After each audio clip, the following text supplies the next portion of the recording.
Hello friends, 10वीं classes में आप सभी का स्वागत है। और आज हम लोग फिर से झारखंड के क्षेत्रीय राजवंशों को करने वाले हैं, ठीक है। और इसके तहत आज हम लोग सिंह वंश और ढाल वंश करेंगे। और ये जो दोनों वंश थे उसका बेसिक लोकेशन दिखा दे रहे हैं। तो ये आपको झारखंड का मैप हो गया। तो ये सिंह वंश आपका इस जगह पे था और ढाल वंश आपका इस जगह पे था, ठीक है। ये जगह आपका पड़ता है आपका पूर्वी सिंहभूम में, और पूर्वी सिंहभूम में आपका जमशेदपुर है इस जगह पे, ठीक है। तो ये ढाल भूमि का जो इलाका है वो आपका पूर्वी सिंहभूम में पड़ता है, और जो पोरहाट का इलाका है वो आपका पश्चिमी सिंहभूम में पड़ता है, ठीक है। वर्तमान समय में इसके लोकेशन को अगर देखें तो यहाँ पे आपका सरायकेला खरसावां है, ठीक है। और यहाँ पे है आपका पूर्वी सिंहभूम और यहाँ पे आपका पश्चिमी सिंहभूम, ठीक है। एरिया वाइज झारखंड का सबसे बड़ा डिस्ट्रिक्ट, ठीक है। तो पोरहाट यहाँ पे है, ढालभूमि यहाँ पे है। यहाँ पे ढाल वंश होगा, यहाँ पे पोरहाट में आपका सिंह वंश होगा, ठीक है। चलिए, तो सबसे पहले तो इसका नाम पे ही देख लेते हैं कि इसके नाम पे ही डिबेट है, ठीक है। और नाम से पहले भी थोड़ा सा एक चीज़ और बता देते हैं कि इसका जो वंश का नाम है वो सिंह के नाम पे है, ठीक है। सिंह मतलब हो गया लायन, ठीक है। तो राजपूत लोग अपने आप को बहादुर मानते हैं। अब बहादुर मानते हैं तो अपने आप को सिंबलाइज किससे किए, और राजपूत या क्षत्रिय कह लीजिए, तो ये लोग शासन भी करते हैं, ठीक है। तो शासन जंगल का राजा है। राजा कौन है? तो लायन या सिंह है, ठीक है। तो अपने आप को ये लोग लायन कहा, ठीक है। अब जो उस लायन से लिया सिंह वंश, और सिंह क्या हो गया? एक जानवर का नाम हो गया। तो मतलब जानवर के नाम पे एक वंश के नाम को रखा जा रहा है, ठीक है। हमने नागवंश को भी देखा था यहाँ पे। तो नागवंश भी क्या है? तो एक जानवर है, ठीक है। तो जानवर के नाम पे है तो वहाँ पे भी एक नाग के नाम पे है। ये यहाँ पे सिंह के नाम पे है, दोनों खतरनाक जानवर, ठीक है। यहाँ पे आपका पंचेत राज था, और पंचेत राज भी आपका जानवर के नाम पे रखा गया था। और वहाँ पे था आपका गोवंशी क्षत्रिय, ठीक है। गोवंशी गाय के नाम पे आ गए, ठीक है। तो इस झारखंड के अंदर में ही हमें 3 वंश ऐसे मिल जाते हैं जो जिनको नामकरण जिनका हुआ था वो जानवर के नाम पे हुआ था, ठीक है। तो हमारे धर्मशास्त्रों में भी एक बहुत ही फेमस आपका वंश है जो कि जानवर के नाम पे है, ठीक है। अब क्या है वो मैं नहीं बता रहा अभी, ठीक है। कभी किसी और वीडियो में बताऊंगा, वैसे हो सकता है, ठीक है। और अगर किसी को स्ट्राइक कर रहा है तो कमेंट्स में आप लोग बता सकते हैं कि हमारे धर्मशास्त्रों में आपका जानवर के नाम पे किस वंश का चर्चा किया गया है, ठीक है। यहाँ देखिए नाग हैं तो नाग शासन नहीं कर रहा है, इंसान शासन कर रहा है। गोवंशी है, वहाँ गाय शासन नहीं कर रहा है, इंसान शासन कर रहा है। यहाँ सिंह है, यहाँ सिंह शासन नहीं कर रहा है, यहाँ भी इंसान शासन कर रहा है, ठीक है। तो थोड़ा दिमाग लगाइए और देखिए कि यहाँ क्या निकलता है, ठीक है। और कमेंट में बताइए, ठीक है। चलिए, ये तो पहला चीज़ हो गया इसका नाम पे है। और दूसरा चीज़ ये है कि इसके नाम पे डिबेट है, ठीक है। इस जगह को कहा जाता है आपका सिंह भूमि। मैंने यहाँ वंश का नाम पे डिस्कस कर रहा था कि वंश का नाम पे क्या है खेला, ठीक है। अब इस जगह को ही कहा जाता है सिंह भूमि, मतलब सिंहों की भूमि, सिंह भूमि, ठीक है। तो जो सिंह वंश का जो वंश प्रभा लिखा है, जो इसमें पूरे वंश का डिटेल दिया हुआ है, उसके हिसाब से ये है कि इस जगह का नाम इस वंश के नाम पे पड़ा, सिंह वंश, सिंह भूमि। कहीं ना कहीं लगता है कि हाँ ऐसा हो सकता है, ठीक है। और सही भी लगता है वैसे काफ़ी हद तक, ठीक है। लेकिन यहाँ पे एक बहुत बड़ा सा लेकिन है, और लेकिन इसलिए है क्योंकि यहाँ पे होल लोग यहाँ पे रहता था, और होल लोग यहाँ पहले से रहता था। कुछ लोग कहते हैं कि बाद में आया, कुछ लोग कहते हैं पहले है, और ज़्यादातर लोग पहले ही मानते हैं वैसे कि होल लोग यहाँ पहले से रहते थे। अब होल लोग यहाँ पहले से रहते थे, और होल लोगों का देवता का नाम है आपका सिंगा बोंगा, ठीक है, सिंगा बोंगा।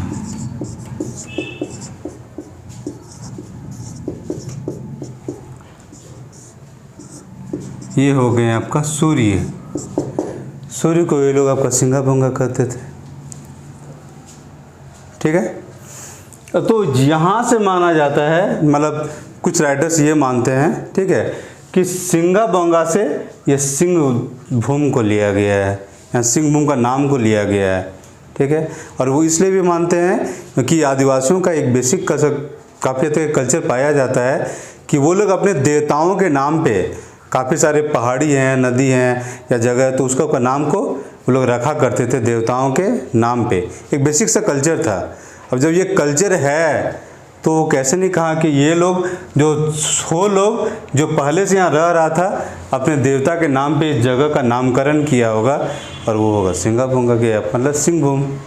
ठीक है, और ज़्यादातर लोग ऐसे हो वाले को सही मानते हैं, पर इस वाले को मानते हैं कुछ लोग, लेकिन कम है। ज़्यादातर लोग आपको सिंगा बोंगा से निकला हुआ मानते हैं इस जगह के नाम को। ठीक है, तो नाम पे दो एंगल खुला, एक कि जानवरों के नाम पे आपका 3 वंश आपका झारखंड में है, और चौथा आपको बताना है, अगर बता सकते हैं तो, कि धर्मशास्त्र में क्या है। दूसरा कि मतलब वो इसी वंश के नाम पे था वो। ठीक है, और ये जगह के नाम पे, तो जगह के नाम पे 2 डिबेट था, एक है कि सिंह वंश के नाम पे और दूसरा है सिंगा बोंगा के नाम पे। तो ज़्यादातर लोग किसे सही मानते हैं, तो सिंगा बोंगा के नाम पे। ठीक है, चलिए, अब जो सिंह वंश यहाँ पे स्थापित हुआ था पोरहाट में, तो ये उसका 2 ब्रांच था इसका। ठीक है, और पहला ब्रांच का संस्थापक था आपका, पहला ब्रांच का तो काशीनाथ सिंह इसका संस्थापक था, और इसका स्थापना किया था आपका 8वीं सदी में, 8th सेंचुरी के शुरुआत के आसपास में। ठीक है, जो सिंह लोग अपने आप को राठौर राजपूत मानते थे। ठीक है,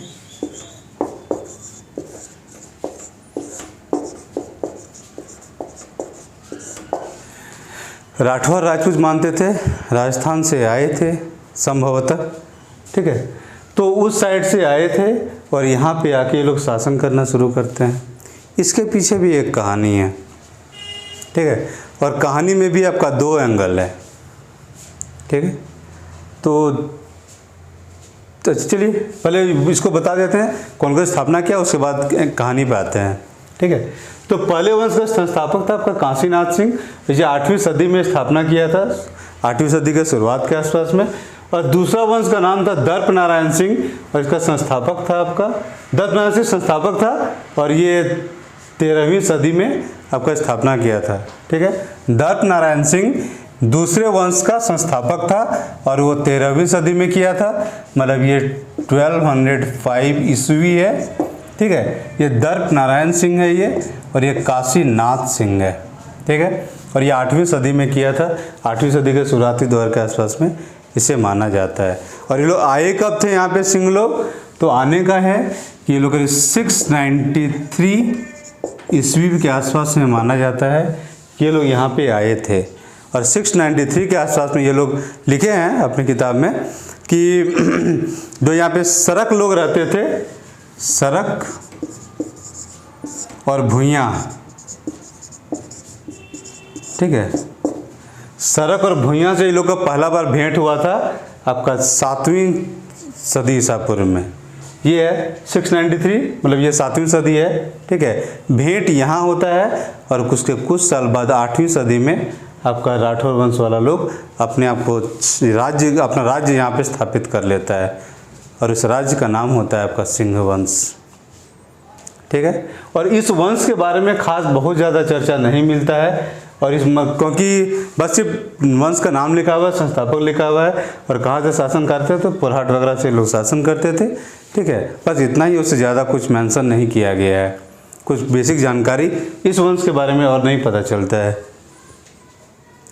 ठीक है, और जो दूसरा वंश है, तो दूसरा वंश है आपका दर्प नारायण सिंह का वंश।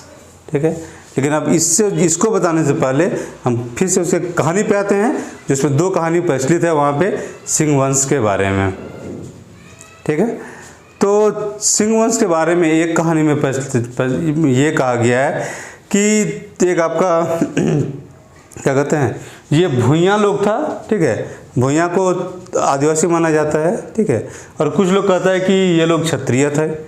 ठीक है, एक उड़ीसा में उड़िया लोग का एक मतलब पांडुलिपि मिला है, उसमें ये लोग को क्षत्रिय माना गया है। ठीक है।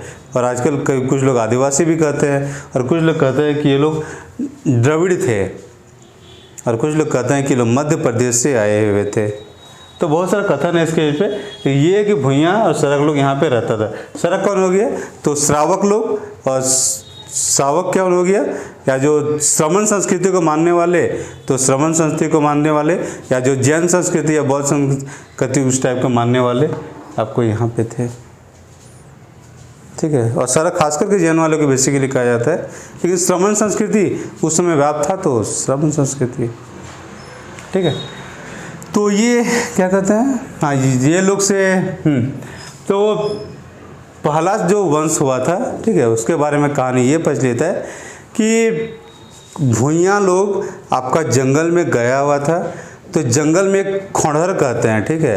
खोड़हर मतलब कि पेड़ में एक छेद था, और छेद में से वो लोग को एक बच्चा मिलता है, और वो बच्चा ये लोग भुइयाँ लोग अपने साथ ले जाता है, और वही बच्चा ये लोग का सिंह वंश का स्थापना करता है, ठीक है। ये आदिवासी लोग पहले से वहाँ पॉलिटिकली अवेयर होगा, और उससे एक बच्चा मिल जाता रखता है, बाद में वही ये लोग का राजा बन जाता है, ठीक है। ये एक कहानी है, ठीक है। और दूसरा कहानी ये है कि एक आपका यही राजपूत, क्या मालवा का, या मालवा बोलिए कि मेवाड़ का एक आपका सामंत था, ठीक है। मेवाड़ आपका राजस्थान में है, तो एक मेवाड़ का एक सामंत था, वो जा रहा था आपका पुरी, ठीक है। तो पुरी जा रहा था, तो यहाँ का लोगों से उसका भेंट होता है, उसका बुद्धि या चातुर्य वगैरह देख के यहाँ भी भुइयाँ लोग को अच्छा लगता है, तो वो लोग इसको यहाँ का राजा बना देता है, ठीक है। भुइयाँ लोग खुद से उसका बुद्धिमत्ता देख के उसको यहाँ का राजा बना देता है, तो वो यहाँ के सेटल होकर राजा बनता है, और यहाँ सिंह वंश का स्थापना कर देता है। इसी बीच में आपका ये भुइयाँ लोग और आपका हो लोग या कोल लोग का लड़ाई होता है, और जब लड़ाई होता है तो ये जो राजा था सिंह वंश का, ये दोनों को दबा देता है, और वो पूरी तरह से प्रॉपर राजा बन जाता है वहाँ पे, ठीक है। तो इस तरह से आपका प्रॉपरली सिंह वंश के हाथ में पूरी तरह से पावर आ जाता है, ठीक है। तो भुइयाँ और हो दोनों को दबा के इसका ये करता है, मतलब इसके मदद से शासक में आता है, बाद में उसी के ऊपर चढ़ जाता है ये, ठीक है। एक और चीज़ कहा जाता है कि जो आपका सिंह वंश वाला लोग है, पहले नागवंशियों के प्रभाव में थे या उसके अंडर में थे पहले, बाद में उससे कुछ मतलब मनमुटाव टाइप का कुछ होता है, तो उसके बाद में फिर इस इलाके में आते हैं और ये लोग अपने आप को स्थापित करते हैं, ठीक है। तो तरह तरह के कहानियाँ प्रचलित हैं, तो ठीक है। एग्ज़ाम कहानी मोस्ट प्रोबेबली एग्ज़ाम में नहीं आएगा, ठीक है। एग्ज़ाम में बेसिकली इतना ही आएगा, ठीक है। लेकिन चूंकि कहानी है थोड़ा इंटरेस्टिंग बन जाता है, और थोड़ा सा झारखंड का हिस्ट्री समझ में लगता है कि हाँ ये ऐसे डेवलप हुआ है, तो थोड़ा अच्छा भी लगता है, ठीक है। तो जहाँ जॉब करना है तो कम से कम थोड़ा तो इंटरेस्ट होना चाहिए यहाँ के जो भी हालात थे उसमें, तो इसीलिए मैंने बताया, ठीक है। अब मैं दूसरे वंश पे आता हूँ। तो दूसरा वंश है आपका, दूसरा वंश का संस्थापक है आपका दर्प नारायण सिंह, और ये 13वीं सदी में स्थापित किए थे 1205 में, ठीक है। 8वीं सदी से 13वीं के आसपास तक ये वंश पहला वंश चला था। दूसरा वंश आपका 1205 से चलना शुरू होता है या 13वीं सदी में, ठीक है। 1200 है, मतलब 1200 मतलब 13वीं सदी का गिनती होता है वो, ठीक है। अब इसके बाद में आपका यादा आता है युधिष्ठिर, लेकिन युधिष्ठिर उतना इंपॉर्टेंट नहीं है, ठीक है। उसके बाद आता है आपका काशी राम सिंह, और ये पोरहाट को राजधानी बनाता है, नया राजधानी, ठीक है।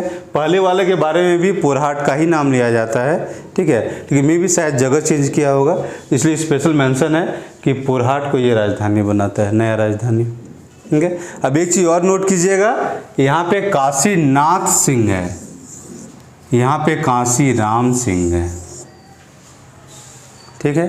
नाथ वाला पहला वंश का है, राम वाला दूसरे वंश का है, ठीक है। यहाँ पे कन्फ्यूजन हो सकता है, इसलिए जो डिफरेंस है वो मैंने बता दिया। यहाँ काशीनाथ सिंह, यहाँ काशी राम सिंह, राम बाद में है, नाथ पहले वाला में है, ठीक है। चलिए देखते हैं। तो काशी राम सिंह ने पोरहाट को नया राजधानी बनाया था, ठीक है। इसके बाद में राजा बनता है आपका अच्युत सिंह, ठीक है। वैसे राजा का क्रम को तोड़ तोड़ के बता रहे हैं, वैसे कहा जाता है दोनों वंश से मिला के 52 शासक था, ठीक है। तो सभी को बताना ना याद करना संभव है, ठीक है। तो एक एक करके देखते हैं जो थोड़ा इंपॉर्टेंट टाइप का कुछ काम किया है। तो ये अच्युत सिंह आता है और अच्युत सिंह आपका पौरी देवी को आपको कुल देवी बनाता है, पौरी देवी को कुल देवी बनाता है, ठीक है। और इसी मूर्ति को लेके भी चला गया था कोई नागवंशी लोग का ये पे, ठीक है। वो बात का हिस्ट्री का ये पे आ जाएगा, ठीक है, या शायद पहले ही था ये, ठीक है। तो ये पौरी देवी आपका जो भुइयां लोग की एक देवी थी, ठीक है, उससे मिलता जुलता कहा जाता है, ठीक है, क्योंकि यही लोग राजा बनाया था तो थोड़ा बहुत उसका असर होगा में भी, ठीक है। लेकिन अभी पौरी देवी ही इसकी कुल देवी है, तो पौरी देवी को याद रख लीजिए, ठीक है। तो ये अच्युत सिंह आपका पौरी देवी को कुल देवी बनाया था। काशी राम सिंह, राम यहाँ पे है, तो ये पोरहाट को राजधानी बनाया था। और पोरहाट कहाँ है? तो पश्चिमी सिंहभूम में है, ठीक है। जमशेदपुर के मत चक्कर में मत पड़िएगा कभी भी कि जमशेदपुर का पूर्वी सिंहभूम में है, बहुत फेमस है, ज़्यादातर दिमाग उधर जाता है, लेकिन उधर नहीं था। ये जो थोड़ा पिछड़ा इलाका है आपका पश्चिमी सिंहभूम, तो पश्चिमी सिंहभूम में सिंह वंश का राजधानी था और वो था आपका पोरहाट में, ठीक है। उसके बाद आता है आपका एक अर्जुन सिंह। अर्जुन सिंह एक बार बनारस गया था तीर्थ यात्रा में, वहाँ से जब लौट रहे थे तो वहाँ पे कुछ मुसलमान लोग मिलता है और मुसलमान लोग उनको लेके चला जाता है कटक। क्यों ले गया, काहे ले गया नहीं पता, ठीक है, क्योंकि उसका मिलता नहीं है वैसे, लेकिन वहाँ पे ले जाता है और फिर वहाँ से उसको छोड़ दिया जाता है। और 32 साथ में थे, 32 लोग उनके साथ में थे, सभी को छोड़ दिया गया और ये यहाँ आ गए, ठीक है। पर्पस किताबों नहीं मेंशन है तो ऐसे नहीं बता सकते हैं, लेकिन लेके गए थे तो कटक ले गए थे। कटक मतलब उड़ीसा ले गए थे। और ये किसको ले गए थे? तो अर्जुन सिंह को। तो अर्जुन को कहाँ ले गए थे? तो कटक, ठीक है। इसके बाद आता है आपका जगन्नाथ सिंह। और जगन्नाथ सिंह आपका एक क्या कहते हैं, एक क्रूएल शासक थे, या क्रूएल का आप हिंदी क्या कहेंगे, क्या कहते हैं, मतलब बहुत शोषण कर रहे थे, इसको ऐसे मान लीजिए, ठीक है, कि वो बहुत शोषण करते थे वहाँ के जनता का। और चूँकि जनता का शोषण कर रहे थे तो जनता ने विद्रोह कर दिया था, और वो विद्रोह हुआ था आपका भुइयाँ विद्रोह। ये देखिए यहाँ भुइयाँ और ये यहाँ भुइयाँ, मतलब भुइयाँ लोग का जगह था, भुइयाँ लोग इसको राजधानी राजा भी बनाया था, ठीक है। और ये लोग को जब दिक्कत देने लगता है ये राजा, तो यही भुइयाँ लोग आपका विद्रोह कर देता है। भुइयाँ नाम रिपीट हो रहा है तो ये याद रह जाना चाहिए, और किसी सरक नहीं आना चाहिए, हो नहीं आना चाहिए दिमाग में, ये भुइयाँ ही आना चाहिए दिमाग में, ठीक है। भुइयाँ लोग का बहुत रोल था इसके ये पे राजा बनाने में, ठीक है। तो भुइयाँ लोग ही इसके अगेंस्ट में विद्रोह कर देता है, ठीक है। तो इतना ही था आपका सिंह वंश का द्वितीय जो वंश था उसमें। पहला में काशीनाथ सिंह स्थापना किया, बस उतना ही करना और कुछ नहीं करना है। दूसरा में दर्पनारायण सिंह संस्थापक था, काशीराम सिंह पोरहाट का राजधानी बनाया, अच्युत सिंह पौरी देवी को कुल देवी बनाया, अर्जुन सिंह कटक लेके गया था इसी को मुसलमान लोग, और जगन्नाथ सिंह। और एक चीज़ और ऐसा दिमाग में आ सकता है कि मे भी उनका रिलीजियस कन्वर्जन करने के लिए ले गया हो या क्या हो, लेकिन वैसा कुछ मेंशन नहीं मिलता है किताब में। मेंशन होता तो मैं बता देता कि, लेकिन वैसा कुछ नहीं मिलता है, तो बस इतना मान लीजिए कि कटक तो ले गया था। जगन्नाथ सिंह अत्याचारी था तो इसके भुइयाँ लोग इसके अगेंस्ट विद्रोह कर दिया था, ठीक है। अब आता है आपका ढाल वंश। ये ढाल भूम में आपका ढाल वंश आ जाता है, ठीक है। और ढाल वंश आपका धोबी इसका स्थापना किया था, ठीक है। तो एक तरह से ये कर सकते हैं कि धोबी लोग भी शासन करता था। इन जनरल माना जाता है कि राजपूत लोग शासन करते थे, लेकिन यहाँ काफ़ी हद तक आदिवासी राजा लोग भी मिलते हैं हमें भारत में, ठीक है। उसी तरह से आपको धोबी भी आपका शासन करता था, ठीक है। और इसका शादी हुआ था आपका एक ब्राह्मणी से, ठीक है। तो धोबी का शादी ब्राह्मणी से, ठीक है। तो अब ये भी कर सकते हैं कि आपका इंटरकास्ट मैरिज भी होता था, ठीक है। प्रतिलोम विवाह भी होता था और स्वीकार्य भी था कहीं ना कहीं, क्योंकि तभी इससे शादी हुआ था, ठीक है। और माना जाता है कि ये धोबी और ब्राह्मणी का जो पुत्र हुआ था वही इस वंश का प्रॉपर संस्थापक था ये, ठीक है। लेकिन कॉन्सेप्ट के हिसाब से देखा जाए तो मे भी हुआ होगा कि ये राजा होगा तभी इससे शादी हुआ होगा, हो सकता है, या फिर मान लो राजा ना हो ऐसी ही शादी हो गया, तो चलो जो बच्चा हुआ वो आपका ढाल वंश का स्थापना करता है, ठीक है। तो ये इतना सारा चीज़ था आपका सिंह वंश में, और ढाल वंश में, जो कि एग्ज़ाम पॉइंट ऑफ व्यू से हमें करना था। ठीक है, तो चलिए फिर मिलते हैं नेक्स्ट वीडियो में। Thank you.